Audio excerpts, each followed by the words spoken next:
नमस्कार दोस्तों, एक बार फिर से आपके अपने यूट्यूब चैनल स्टैटिक गुरु में आप सभी का स्वागत है। जहां पर हमने एक करंट अफेयर्स की सीरीज चलाई है दोस्तों। इसमें करंट अफेयर्स के साथ साथ आपका स्टैटिक फैक्ट भी कवर हो जाएगा और आपका स्टैटिक फैक्ट जितने भी क्वेश्चन बनेंगे उसके रिलेटेड जो भी स्टैटिक फैक्ट होगा वो आपको यहाँ पर पढ़ाया जाएगा और हर क्वेश्चन में जो क्वेश्चन आएगा उसके जो आंसर होंगे उसके रिलेटेड स्टैटिक फैक्ट आपका रिवीजन अच्छे से हो जाएगा। तो आज हम पढ़ने वाले हैं दोस्तों 19 अक्टूबर 2023 के करंट अफेयर्स हैं। इसकी पीडीएफ चाहिए तो दोस्तों आप हमारे टेलीग्राम चैनल को ज्वाइन कर सकते हैं, जहां पर आपको फ्री ऑफ कॉस्ट इसका पीडीएफ मिल जाएगा और आप इसे पढ़कर एक अपने करंट अफेयर्स और स्टैटिक फैक्ट को कवर कर सकते हैं और मजबूत कर सकते हैं। तो चलिए दोस्तों, बिना किसी देर गवाए आज हम अपनी वीडियो को स्टार्ट करते हैं। तो ये दोस्तों मेरे चैनल का लोगो है, जहाँ पर आप सिंपली सर्च करेंगे स्टैटिक गुरु तो ये चैनल आपको दिख जाएगा। तो यहाँ से आप अपने और वीडियो भी देख सकते हैं, पिछले वीडियो है वो भी आप कवर कर सकते हैं। तो चलिए हम दोस्तों शुरू करते हैं। आज का पहला क्वेश्चन है, हाल ही में अंतर्राष्ट्रीय गरीबी उन्मूलन दिवस कब मनाया गया? ये 17 अक्टूबर को मनाया गया दोस्तों। अंतर्राष्ट्रीय गरीबी उन्मूलन दिवस 17 अक्टूबर को मनाया गया। इसका थीम था decent work and social protection putting dignity in practice for all. ये इसका थीम है दोस्तों। तो जैसे जैसे जो दिन के क्वेश्चन है आते जाएंगे वो मैं आपको हर वीडियो में ऐड करता जाऊंगा, जिससे कि आप उसे आसानी से याद रख सकें। जैसे कि हमने पिछले वीडियो में देखा था कि विश्व खाद्य दिवस 16 अक्टूबर को मनाया गया था, जिसका थीम था water is life, water is food. विश्व प्रवासी पक्षी दिवस 14 अक्टूबर को मनाया गया। ये हर साल 2 बार मनाया जाता है दोस्तों। कब मनाया जाता है? इसे प्रत्येक वर्ष मई और अक्टूबर माह के दूसरे शनिवार को विश्व प्रवासी पक्षी दिवस मनाया जाता है। इस वर्ष यानी 2023 में ये 13 मई और 14 अक्टूबर को मनाया गया। इसका जो थीम था दोस्तों, जल सतत पक्षी जीवन, ये विश्व प्रवासी पक्षी दिवस का थीम है। तो मैं यहाँ पर मैंने और भी जो पिछले दिन के क्वेश्चन है वो यहाँ पर ऐड किए हैं। जैसे कि विश्व मानसिक स्वास्थ्य दिवस 10 अक्टूबर को मनाया जाता है। इसका थीम था mental is universal human right. और विश्व डाक दिवस 9 अक्टूबर, जिसका थीम था दोस्तों टुगेदर फॉर ट्रस्ट। तो यहाँ पर और भी आपको दिन के क्वेश्चन ऐड मिलते जाएंगे मेरे हर पीडीएफ में। अगला क्वेश्चन देख लेते हैं, हाल ही में किसने EV ready India dashboard launch किया है? ये जो ईवी रेडी इंडिया डैशबोर्ड, इनमें से जो ईवी है ये इलेक्ट्रिक व्हीकल है दोस्तों। जैसा कि जो government of India electric vehicle को बहुत प्रोत्साहित कर रही है कि इलेक्ट्रिक व्हीकल लोग खरीदें, तो इसके लिए एक अलग सा डैशबोर्ड बनाया है। इसे किसने लॉन्च किया है? आर.के. सिंह ने लॉन्च किया है ईवी रेडी इंडिया डैशबोर्ड। अब ये आर.के. सिंह कौन है दोस्तों? केंद्रीय विद्युत तथा नवीन एवं नवीकरणीय ऊर्जा मंत्री आर.के. सिंह है। हाल ही में किस फिल्म ने सर्वश्रेष्ठ फिल्म का राष्ट्रीय फिल्म पुरस्कार किसने जीता है? ये रॉकेटरी द नंबी इफेक्ट ने क्या किया है दोस्तों? सर्वश्रेष्ठ फिल्म का राष्ट्रीय फिल्म पुरस्कार जीता है। अब जितने भी जो 69वें नेशनल फिल्म अवार्ड 2023 के हम विनर देख लेते हैं। जैसे बेस्ट फीचर फिल्म रॉकेटरी होगी, बेस्ट डायरेक्टर निखिल महाजन फिल्म गोदावरी के लिए, और बेस्ट पॉपुलर फिल्म RRR को मिला है। और इसमें एक अवार्ड होता है Nargis Dutt award for best film और नेशनल इंटीग्रेशन, ये कश्मीर फाइल्स को दिया गया है। Best actor Allu Arjun, best actress Alia Bhatt, कौन सा फिल्म था उनका? गंगूबाई काटवांडी के लिए। और कृति सेनन को मिला है फिल्म मिमी के लिए। 2 लोगों को मिला है दोस्तों। और इसमें क्या है दोस्तों, सपोर्टिंग एक्टर पंकज त्रिपाठी मिमी के लिए, supporting actress Pallavi Joshi the Kashmiri file के लिए दिया गया। तो हाल ही में क्या हुआ है दोस्तों कि दादा साहेब फाल्के अवार्ड 2023 की घोषणा की गई है। तो इसके बारे में भी कुछ जानकारी ले लेते हैं, जिसमें बेस्ट फिल्म मिला है कश्मीर फाइल को, film of the year RRR को मिला है। इसमें बेस्ट एक्टर रणबीर कपूर, ब्रह्मास्त्र पार्ट 1 शिवा के लिए, बेस्ट एक्ट्रेस आलिया भट्ट गंगूबाई काटवांडी को ले दिया गया है दादा साहेब फाल्के अवार्ड। ये मैंने पूरी लिस्ट दे दी है, इसे आप ज़रूर पढ़िए दोस्तों। जैसे कि बेस्ट प्लेबैक सिंगर फीमेल के लिए नीति मोहन को मेरी जान संग गंगूबाई काटवांडी के लिए दिया गया है। और इसमें और क्या पढ़ सकते हैं, अब best actress in television series Tejasswi Prakash Naagin को लिए दिया गया। अब इसमें एक दो अवार्ड है दोस्तों, Dada Saheb Phalke international film festival award 2023 for outstanding contribution in film industry Rekha को दिया गया है। और क्या है, Dada Saheb Phalke international film festival award 2023 for outstanding contribution in the music industry में हरिहरन को दिया गया है दोस्तों। और इसमें बेस्ट वेब सीरीज़ दिया गया है जिम शराफ को रॉकेट बॉयज़ के लिए। अगला क्वेश्चन देख लेते हैं, हाल ही में जस्टिस सिद्धार्थ मृदुल किस राज्य के हाईकोर्ट के मुख्य न्यायाधीश बने हैं, ये मणिपुर के बने हैं दोस्तों। मणिपुर के राज्य हाईकोर्ट के मुख्य न्यायाधीश जस्टिस मृदुल सिद्धार्थ मृदुल है। अब मणिपुर के बारे में कुछ जानकारी ले लेते हैं, जैसे कि मणिपुर की जनजाति कुकी हो गई, नागा हो गई, मैठी हो गई, थाडो हो गई, तांगखुल। और मणिपुर के लोक नृत्य भी देख लेते हैं, जैसे डोल चालम हो गया, लाई हरोबा, पोंगचोलम, खांबा थेबी, नोपा डांस, रसीला, खुबक ईसाई, लोहोशा। ये क्या हो गए दोस्तों, मणिपुर के लोक नृत्य। अब मणिपुर में राष्ट्रीय उद्यान कौन से हैं, जैसे सिरोही नेशनल पार्क हो गया, किबुल लामजाओ नेशनल पार्क, ये मणिपुर के राष्ट्रीय उद्यान है। अब मणिपुर को क्या कहा जाता है दोस्तों, जेवल ऑफ इंडिया कहा जाता है। ये मणिपुर को जेवल ऑफ इंडिया के नाम से भी जाना जाता है। मणिपुर के साथ ही साथ जीआई टैग देख लेते हैं, जैसे सम्फी लाम्फी लान्फी हो गया, चाका हो, वेंकईफी, कचाई लेमन और मोयरेंग फी, ये मणिपुर के जीआई टैग हुए। और मणिपुर के जो राज्यपाल हो गए अनुसुईया उइके, मुख्यमंत्री एन बीरेन सिंह, विधानसभा 60 है और लोकसभा 1 और राज्यसभा 2। अब मणिपुर का जो इतिहास देख लेते हैं, 21 जनवरी 1972 को मणिपुर राज्य का गठन हुआ था। जो मणिपुर की सीमा है नागालैंड, असम, मिजोरम और साथ ही साथ म्यांमार से भी मणिपुर की सीमा लगती है दोस्तों। मणिपुर का जो राजकीय पशु है संगाई है, राजकीय फूल सिरोही लिली है और राजकीय पेड़ टून है। अब मणिपुर में जो कुछ पर्यटन स्थल है दोस्तों जो कि फेमस है, प्रसिद्ध है, ये क्या क्या है दोस्तों, जैसे सकटा पुरातत्व लिविंग संग्रहालय, कांगला किला, युद्ध कब्रिस्तान मतलब वॉर सिमेंट्री, जैसे गोविंद जी मंदिर हो गया और खैरबंद बाजारी मणिपुर के कुछ फेमस पर्यटन स्थल है। जहाँ से हमने मणिपुर उठाया था, वहाँ से हमने मणिपुर के बारे में कुछ जानकारी ले ली है दोस्तों, जैसे जीआई टैग हो गया, मणिपुर का हिस्ट्री हो गया और मणिपुर के कुछ पर्यटन स्थल हो गए। तो ऐसे और स्टैटिक फैक्ट हम कवर करते जाएंगे।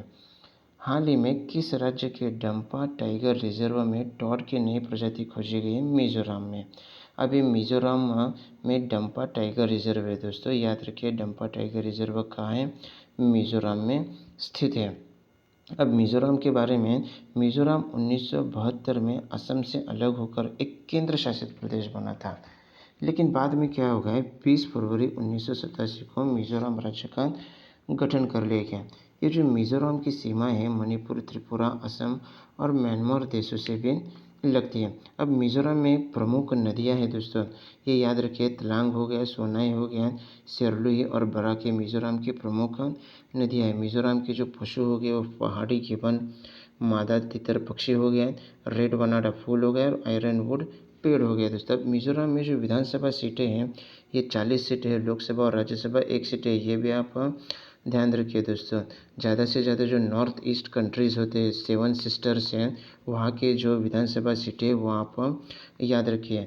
मिजोरम की प्रमुख जनजाति है मिजो, पावी, लाखर, चकमा। मिजोरम के लोक नृत्य हैं जैसे चेरो डांस हो गया, खुल्लम, चेलम, सावलिकेन हो गया, पारलाम हो गया, सरलई, मकाई और सोलकिया और तिंगलम, ये क्या हो गए मिजोरम राज्य के लोक नृत्य। मिजोरम के राष्ट्रीय उद्यान भी देख लेते हैं, मोरलैंड नेशनल पार्क हो गए और Phawngpui blue mountain national park है। मिजोरम के जीआई टैग भी देख लेते हैं दोस्तों जाते जाते हैं, जैसे मिजो चिली और पोंदम, नोकटेक, हमराम और मिजो पोंचोई और थौलापुहम, ये क्या हो गए मिजोरम के जीआई टैग हुए। तो अगला क्वेश्चन देख लेते हैं, हाल ही में किस देश के पूर्व राष्ट्रपति मार्टी अहितसरी का निधन हो गया। ये कौन से दोस्तों, फिनलैंड के पूर्व राष्ट्रपति है दोस्तों जिनका निधन हो गया, मार्टी अहितसरी। अब फिनलैंड को और किस नाम से जाना जाता है, जैसे लैंड ऑफ थाउजेंड लेक, ये फिनलैंड को कहा जाता है दोस्तों। मध्य रात्रि के सूर्य का देश भी फिनलैंड को कहा जाता है। फिनलैंड कहाँ पर आता है दोस्तों? ये एक यूरोपियन कंट्री है। ये जो फिनलैंड है दोस्तों, ये एक यूरोपियन कंट्री है। तो यूरोपियन कंट्री के बारे में कुछ और जानकारी ले लेते हैं। जैसे कि यूक्रेन, यूक्रेन को क्या कहा जाता है दोस्तों? विश्व का अन्न भंडार और रोटी का दलिया भी कहा जाता है। स्विट्ज़रलैंड को यूरोप का खेल का मैदान कहा जाता है दोस्तों, यह आप याद रखिए। अगला क्वेश्चन देख लेते हैं। हाल ही में उत्तर प्रदेश श्रम शक्ति महिलाओं की भागीदारी कितने प्रतिशत बढ़ी है? ये 17.90% बढ़ी है दोस्तों। अब उत्तर प्रदेश के शहर और उनके नाम मैंने यहाँ पर लिस्ट दे दी है दोस्तों, इनमें से कुछ देख लेते हैं। जैसे प्रतापगढ़ को आंवला नगरी कहा जाता है, शुक्रताल को भागवत कथा नगर कहा जाता है, जैसे मेरठ को क्रांति नगर कैची नगर कहा जाता है, जैसे कि आगरा को ताज नगरी पेटा नगरी, गाजीपुर को काशी की भवन कहा जाता है, जैसे चंदौली को धान का कटोरा कहा जाता है, और बरेली को सुरमा नगरी और बांस नगरी बांस बरेली कहा जाता है। आप वीडियो को क्या कीजिए दोस्तों, पॉज कीजिए और यहीं पर इसे पढ़ लीजिए और बाद में पीडीएफ डाउनलोड करके आप इसे याद रख सकते हैं। हाल ही में किसे संयुक्त राष्ट्र में भारत की स्थायी प्रतिनिधि नियुक्त किया है? ये अरिंदम बागची को संयुक्त राष्ट्र में भारत का प्रतिनिधि नियुक्त किया गया। अब यहाँ पर क्या है दोस्तों? संयुक्त राष्ट्र मतलब यूनाइटेड नेशन ऑर्गेनाइजेशन। इसकी जो स्थापना हुई थी दोस्तों, वर्ल्ड वॉर 2 के बाद इसकी स्थापना हुई थी। इसे साइन कब किया गया था? 26 जून 1945 को। और ये काम कब से शुरू किया गया? 24 अक्टूबर 1945 को इसने अपना काम शुरू किया। जब ये स्थापित हुआ था दोस्तों, तब इसमें सिर्फ 51 मेंबर थे। कितने थे? 51 मेंबर थे। इसका मुख्यालय जो है वो न्यूयॉर्क अमेरिका में है। फिलहाल के लिए इसके अध्यक्ष हैं एंटोनियो गुटेरेस और अभी इसके 193 सदस्य देश हैं और 2 ऑब्जर्वर स्टेट है। ये 2 ऑब्जर्वर स्टेट कौन से? पैलेस्टीन और वेटिकन सिटी ऑब्जर्वर स्टेट है। अब ये जो यूएन है दोस्तों, संयुक्त राष्ट्र है, इसकी ऑफिशियल लैंग्वेज है Arabian, Chinese, English, French, Spanish में ये अपना कारोबार संभालता है। अब ये जो संयुक्त राष्ट्र में है, इनमें सिक्योरिटी काउंसिल के 5 सदस्य हैं। कौन कौन से? अमेरिका हो गया, यूनाइटेड किंगडम हो गया, रशिया, चाइना और फ्रांस। ये सिक्योरिटी काउंसिल के 5 सदस्य है दोस्तों। अब इस यूनाइटेड नेशन को पहले क्या कहा जाता था? इसे लीग ऑफ नेशन के नाम से जाना जाता था दोस्तों, जिसकी स्थापना हुई थी 10 जनवरी 1920 को हुई थी। और ये कब डिज़ोल्व हो गया दोस्तों? 20 अप्रैल 1946 को ये डिज़ोल्व हो गया दोस्तों। ये लीग ऑफ नेशन का मुख्यालय कहाँ पर था? लुसाने, जेनेवा स्विट्ज़रलैंड में था सर, जेनेवा स्विट्ज़रलैंड में। हाल ही में किस राज्य के नवापिंड सरदार गांव को सर्वश्रेष्ठ पर्यटन गांव का पुरस्कार मिला है? ये किसे मिला है दोस्तों? पंजाब को मिला है। पंजाब का एक गांव है नवापिंड सरदार गांव, जिसे सर्वश्रेष्ठ पर्यटन गांव का पुरस्कार मिला है। अब पंजाब के बारे में कुछ जानकारी ले लेते हैं दोस्तों। जैसे पंजाब के लोक नृत्य भांगड़ा, गिद्ध, डफ, धामन, भांड और नकुल, ये पंजाब के लोक नृत्य है। और पंजाब को क्या कहा जाता है? लैंड ऑफ 5 रिवर, 5 नदियों की भूमि कहा जाता है। ग्रीनरी ऑफ इंडिया कहा जाता है। इंडिया ब्रेड बास्केट भी कहा जाता है। अब पंजाब को 5 नदियों की भूमि कहा जाता है। ये 5 नदियाँ कौन कौन से हैं? झेलम, चिनाब, रावी, सतलज और बीस, ये आप याद रख सकते हैं। अब पंजाब में कुछ वन्यजीव अभयारण्य है दोस्तों, जो छोटे मोटे पकड़कर टोटल 13 वन्यजीव अभयारण्य है। जैसे वीर गुरुदयालपुर वन्यजीव अभयारण्य, तकनी रहमापुर वन्यजीव अभयारण्य हो गया। ये कुछ छोटे मोटे अभयारण्य हैं। नांगल वन्यजीव अभयारण्य, वीर यशवन वन्यजीव अभयारण्य, झज्जर बचौली वन्यजीव अभयारण्य। ये कुछ अभयारण्य है जो टोटल 13 है। आप इसे पीडीएफ डाउनलोड करके पढ़ सकते हैं दोस्तों। अगला क्वेश्चन देख लेते हैं। हाल ही में इसरो ने स्पेस ऑन व्हील प्रदर्शनी के लिए किसके साथ समझौता किया है? ये किया है दोस्तों, विज्ञान भारती के साथ समझौता किया है स्पेस ऑन व्हील्स के लिए। अब यहाँ पर इसरो आया दोस्तों। इसरो के बारे में कुछ हिस्टोरिकल फैक्ट जान लेते हैं। इसरो का फुल फॉर्म होता है इंडियन स्पेस रिसर्च ऑर्गेनाइजेशन। ये जो इसरो होता है वो डिपार्टमेंट ऑफ एटॉमिक एनर्जी के अंतर्गत काम करता है। अब जब इसरो स्थापित हुआ था, इसका जो पहले नाम था दोस्तों, क्या था? Indian national committee for space research. ये इसरो का पहले नाम था, जिसकी स्थापना पंडित जवाहरलाल नेहरू ने 1962 में की थी। बाद में 1969 में इसका नाम इसरो कर दिया गया। इसरो का जो पहला उपग्रह था दोस्तों आर्यभट्ट, जिसे रूस की मदद से 1975 में लॉन्च किया गया था। इसरो की स्थापना कब हुई थी दोस्तों? 15 अगस्त 1969 को मुख्यालय बेंगलुरु में। अभी के जो अध्यक्ष है श्रीधरन सोमनाथ है। इसरो के जो पहले अध्यक्ष थे विक्रम साराभाई थे। अब इसरो ने क्या किया है, कुछ लॉन्चिंग स्टेशन लॉन्च किए हैं दोस्तों। ये कहाँ से रॉकेट लॉन्च करते हैं? सतीश धवन स्पेस सेंटर श्रीहरिकोटा, और एक नया हुआ है Thumba equatorial rocket launching station, ये तिरुवनंतपुरम में स्थित है। तो अगला क्वेश्चन देख लेते हैं। हाल ही में भारत और किस देश ने नई दिल्ली में 2+2 वार्ता आयोजित की है? ये ब्रिटेन के साथ नई दिल्ली में 2+2 वार्ता आयोजित की है। हाल ही में प्रधानमंत्री मोदी ने कहाँ ग्लोबल मैरीटाइम इंडिया समिट 2023 का उद्घाटन किया है? मुंबई में किया है। हाल ही में प्रधानमंत्री ने जो ओलंपिक समिट की जो बैठक हुई है उसकी भी उद्घाटन कहाँ पर किया है दोस्तों? मुंबई में किया है। ये भी आप याद रख सकते हैं। क्वेश्चन देख लेते हैं। हाल ही में श्रमिकों के लिए न्यूनतम मजदूरी सुनिश्चित करने के लिए कदम उठाने वाला पहला राज्य कौन सा है? झारखंड है दोस्तों, जिसने क्या किया है, न्यूनतम मजदूरी सुनिश्चित, मतलब जो मजदूर होते हैं जिनका रोजी रोटी होता है, जो हर रोज रोजी रोटी होता है, उसकी जो न्यूनतम सुनिश्चित मजदूरी सुनिश्चित करने के लिए पहला राज्य कौन सा बना है? झारखंड बना है दोस्तों। अब झारखंड के बारे में कुछ जानकारी ले लेते हैं।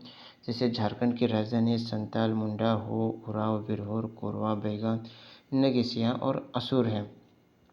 और झारखंड के लोक नृत्य कौन से हैं? जैसे झटका हो गया, डांगा, डोमका, छोरा नाच, ये झारखंड के कुछ लोक नृत्य हैं। झारखंड में राष्ट्रीय उद्यान कौन से हैं? बेतला नेशनल पार्क, और पक्षी अभयारण्य है उधवा लेक पक्षी अभयारण्य, ये झारखंड के पक्षी अभयारण्य। और झारखंड के डैम कौन से हैं? मैथुन डैम जो कि बराकर नदी पर है, चंदेल डैम जो कि स्वर्णरेखा नदी पर है, जैसे पंचेत डैम ये दामोदर नदी पर है दोस्तों। अब झारखंड के जीआई टैग कौन कौन से हैं? जैसे सोहराई खोर पेंटिंग हो गया, जिससे अब झारखंड की जो स्थापना हुई थी 15 नवंबर 2000 को झारखंड की स्थापना हुई थी। और मैंने यहाँ पर झारखंड के बारे में बहुत कुछ दिया है दोस्तों, आप इसे वीडियो पॉज करके पढ़ सकते हैं। तो अगला क्वेश्चन देख लेते हैं। हाल ही में किसने साइकी नामक अंतरिक्ष यान लॉन्च किया है? ये साइकी नामक अंतरिक्ष यान लॉन्च किया है दोस्तों, नासा ने लॉन्च किया है। अब नासा का फुल फॉर्म जान लेते हैं। National aeronautics and space administration, ये नासा का फुल फॉर्म है। अब नासा का जो ओल्ड नेम था वो क्या था? National advisory committee for aeronautics, ये नासा का ओल्ड फुल फॉर्म था। ये कब तक था? 1915 से लेके 1958 तक। नासा की जो स्थापना हुई थी 29 जुलाई 1958 को हुई थी। भारत का पहला तिलपिया पार्वोवायरस कहाँ रिपोर्ट किया गया? ये तमिलनाडु में रिपोर्ट किया गया। ये क्या है दोस्तों? वायरस है, तिलपिया पार्वोवायरस, तमिलनाडु में डिटेक्ट किया गया। अब तमिलनाडु के बारे में कुछ जानकारी ले लेते हैं। जैसे तमिलनाडु को क्या कहा जाता है दोस्तों? दक्षिण भारत का संतरी कहा जाता है। अब ये तमिलनाडु दिसंबर 1968 में मद्रास को नया नाम दिया गया, तमिलनाडु दिया गया। जो श्रीमती एनी बेसेंट थी, जिसका होम रूल का जो मुख्यालय था वो मद्रास में ही था। तमिलनाडु को मंदिरों की पुण्य भूमि भी कहा जाता है। बाद में क्या हो गया कि मद्रास का नाम बदलकर चेन्नई कर दिया गया 1996 में। तमिलनाडु के लोक नृत्य भरतनाट्यम, कोमी, कोट्टम, कवाड़ी, ये तमिलनाडु के लोक नृत्य। तमिलनाडु के जो राष्ट्रीय उद्यान है वो गुंडी national park, Indira Gandhi Annamalai national park, gulf of Mannar marine national park, Mudumalai और मुकुर्ती नेशनल पार्क है।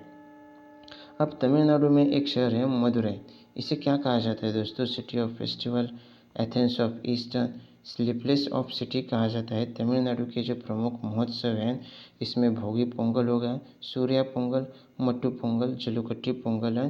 ये तमिलनाडु के कुछ लोक नृत्य है दोस्तों, और फेस्टिवल हमने कवर कर लिए, जहाँ से मैंने आपको हर वीडियो में एंड में और पीडीएफ में भी एक क्या किया है दोस्तों, रिवीजन फैक्टर ऐड किया है, जिससे कि आप करंट अफेयर्स और स्टैटिक फैक्ट में टच में रहेंगे और जाते जाते आप ये भी कवर कर सकते हैं।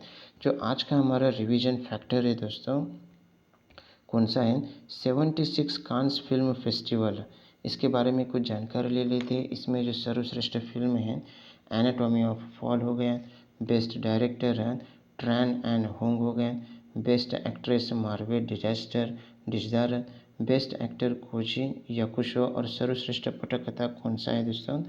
मॉन्स्टर है, जो कि एक लघु शॉर्ट फिल्म है जो मॉन्स्टर को मिला है। तो जैसे कि हमने आज क्या कवर किया है दोस्तों, 19 अक्टूबर के सारे हमने क्वेश्चन कवर कर दिए विथ स्टैटिक फैक्ट को, जिससे कि हमने स्टैटिक फैक्ट हर रोज़ ऐसे ही पढ़ते रहेंगे। तो जाते जाते दोस्तों क्या कीजिए, इस वीडियो को लाइक कीजिए, शेयर कीजिए, सब्सक्राइब कीजिए और बेल आइकन को दबाइए, जिससे कि आपको टाइम टू टाइम नोटिफिकेशन मिलता रहे और आपकी पढ़ाई कहीं पर ना रुके। फ़िलहाल के लिए मुझे इजाज़त दीजिए दोस्तों। बस खुश रहिए, पढ़ते रहिए, मस्त रहिए, हंसते खिलखिलाते रहिए। जय हिंद दोस्तों।